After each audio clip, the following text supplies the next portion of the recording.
നമ്മളിപ്പോ എവിടെ നിൽക്കുന്നേ? പാലസ്. ഇത് കൊട്ടാരം.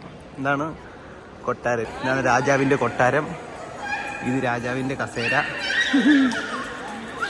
ഇത് രാജാവ് കഴിച്ചിട്ടിട്ട ബിസ്ക്കറ്റ്. കണ്ട, ഇതൊരു രക്ഷയില്ലാത്ത ഫോട്ടോ കേട്ടോ. ഒരു രക്ഷയില്ലാത്ത. എന്നാ ഉള്ളത്? ആര് എവിടെ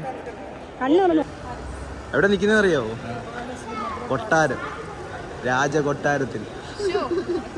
തമിഴ്നാട്ടിൽ വന്നു കഴിഞ്ഞാൽ തമിഴ് പറഞ്ഞു കേക്കട്ടെ.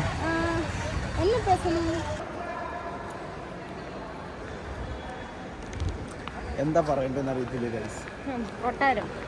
വളരെ നാളുകൾക്ക് ശേഷം ജിയാനെ കൊണ്ട് ഔട്ടിങ്ങിന് വന്നതാണ്.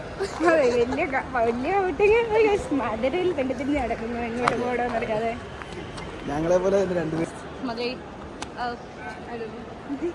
നമ്മളിപ്പോ എവിടെ നിൽക്കുന്നേ? പാലസിന്റെ പേരില്ല. രാജാവിന്റെ പാലസ്. കൊട്ടാരത്തിലാണ് ഞങ്ങളിപ്പോൾ. ഇത് കൊട്ടാരം. എന്താണ് കൊട്ടാരം? ഇത് ഇനി രാജാവ് ഇരുന്നൊരു കസേര അവിടെയുണ്ട്. അത് നമുക്കൊന്ന് പോയി കണ്ടിട്ട് വരാം ഗൈസ്. ഇതാണ് രാജാവ് ഇരുന്ന ആ കസേര. ഈ കസേരയ്ക്ക് ഒരു പ്രത്യേകതയുണ്ട് ഗൈസ്. ഇതാണ് രാജാവിന്റെ കൊട്ടാരം. ഇത് രാജാവിന്റെ കസേര. ഇത് രാജാവ് കഴിച്ചിട്ടിട്ട ബിസ്ക്കറ്റ്.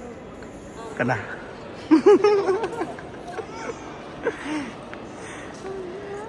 അടിപൊളി വ്യൂ ആട്ടോ. എന്തൊക്കെ പറഞ്ഞാലും ഒരു താജ്മഹലിന്റെ അകത്തൊക്കെ നിൽക്കുന്ന പോലെ ഇല്ല ജിയ? ഇനി ഞാനും താജ്മഹലിൽ പോയിട്ടൊന്നും ഇല്ലല്ലോ.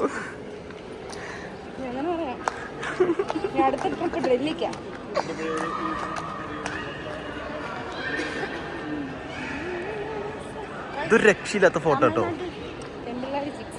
ഒരു രക്ഷയില്ലാത്ത. എന്നാ ഉള്ളത്? ആര് എവിടെ?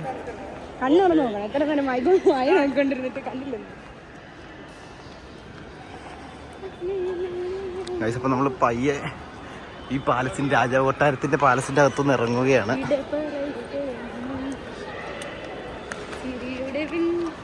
രണ്ടാൾക്കാരും കൂടെ ഉണ്ട്. എന്താ എന്തിനാ വന്നതെന്ന് അറിയത്തില്ല. അത് വെറുതെ വന്നിട്ട് കാണിച്ചു തരാം. ഇവര് രണ്ടുപേരാണ്. ഒരു ഹായ് കൊടുത്തേ. ഇതെവിടെ ഇപ്പൊ നിക്കുന്നതെന്ന് അറിയാവോ?